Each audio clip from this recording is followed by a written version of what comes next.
Good morning. Welcome back to BT Vancouver. It is almost 8:15. The Canadian Armed Forces says it has contacted the families of members killed in a helicopter crash in the waters between Greece and Italy. We now know the identity of the first victim, Abigail Calbro's father, Shane. He shared these photos on Facebook. He writes, "I am broken and gutted. Today I lost my oldest daughter. There are no words. You made me forever proud. I will love you always and miss you in every moment. You are the bright light in my life, taken far too soon." Calbro was from Nova Scotia. And the chopper was deployed aboard the frigate HMCS Fredericton, which is taking part in a NATO mission in the Mediterranean. This morning, first responders from across the Lower Mainland are taking part in a motorcade honoring the victims of the Nova Scotia shootings.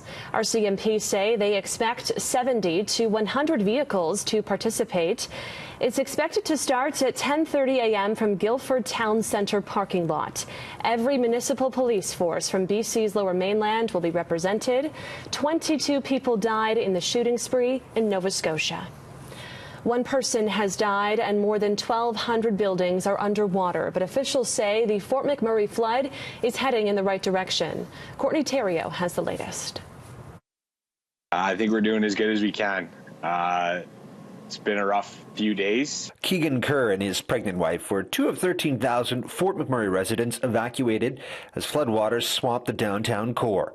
The images of his townhouse leaving little room for optimism.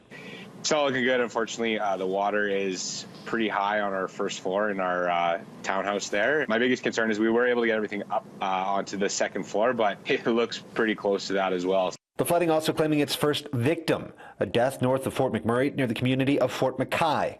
Officials also confirming that more than 1,200 buildings were hit, about half the number of the wildfire. But the situation is trending in the right direction. The water level gauge has shown a drop in the Athabasca River by half a meter since last night. The next 48 to 72 hours will see a significant abatement of the flood conditions. Displaced residents are mostly being put up in camps or hotels, some staying as far away as Edmonton, these separate rooms being offered to reduce COVID concerns. The province stepping up to help those forced from their homes. Emergency evacuation cash payments to evacuees from the northern floods in the amount of $1,250 for adults and $500 for minors. That I have never seen at my front door ever. Former MP Brian Jean lost his house in the 2016 wildfire, and now he's dealing with flooding. He vows to rebuild, but acknowledges not everyone will. My nephew, whose house was half covered by water 2 days ago, he says he's not rebuilding. I hope he is. There are a lot of people that will not be covered with insurance just because I know what happened during the fire. Jean says residents are more resilient now for having survived the wildfire. But with local disasters mounting, he's calling on government to be more proactive in mitigating loss. Not everybody has insurance. Not everybody has money in the banks based upon what's going on with the earth. So they're going to become more and more frequent, which means maybe, just maybe, this could be something that Alberta could specialize in to keep their citizens safe and maybe work for the rest of Canada to do the same. Our residents still don't know when they can go home or what awaits them when they do.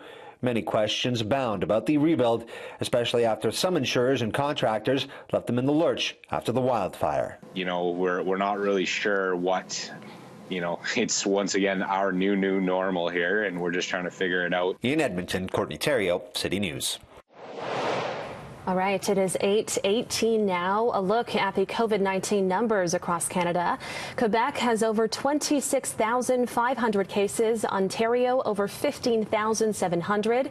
Alberta with over 5,100. BC now has 2,087 cases. America's top doctor says there's good news from trials with an antiviral drug helping COVID-19 patients. It's called remdesivir. The data shows that remdesivir has a clear-cut, significant positive effect in diminishing the time to recovery. This is really quite important. Dr. Anthony Fauci says recovery averaged 11 days for those who took the drug, compared to 15 days for those in a control group who received a placebo. The results still need to be reviewed by peers. The drug was initially developed to treat Ebola. We now know what caused this week's fire at Margaret Trudeau's Montreal apartment. Investigators say the Prime Minister's mother's terrace went up in flames after a propane heater came into close contact with combustible material. Fire officials say Margaret is recovering well. She was taken to hospital and treated for smoke inhalation on Monday night.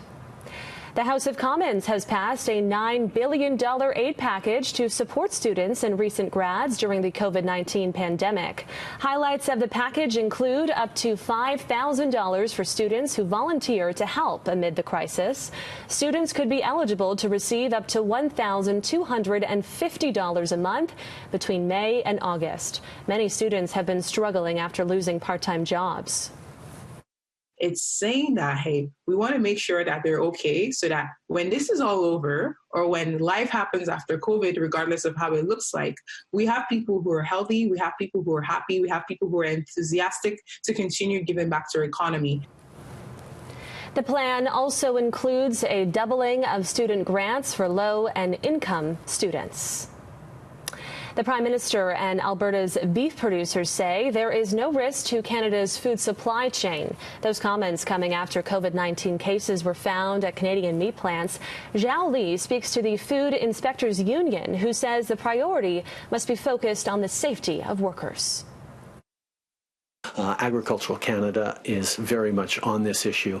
We need to continue to stay vigilant because of the large disruptions across many different sectors in our country, including obviously agriculture. The Prime Minister says there's no risk to Canada's supply chain, but major buyers like McDonald's of Canada are now turning to U.S. suppliers to secure their beef. U.S. President Donald Trump confident in the American system despite a string of COVID outbreaks among American meatpacking workers. There's plenty of supply. There's plenty of, as you know, there's plenty of supply.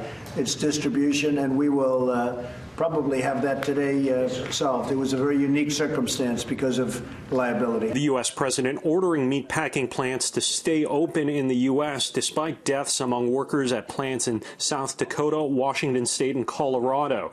This comes as the wholesale price of beef rises and grocers warn of a potential meat shortage. Here at home, Cargill's High River, Alberta plant has temporarily closed after one worker died of coronavirus, while a JBS plant also in Alberta has reduced operations. There's an outbreak in a plant with, a number of COVID positive cases.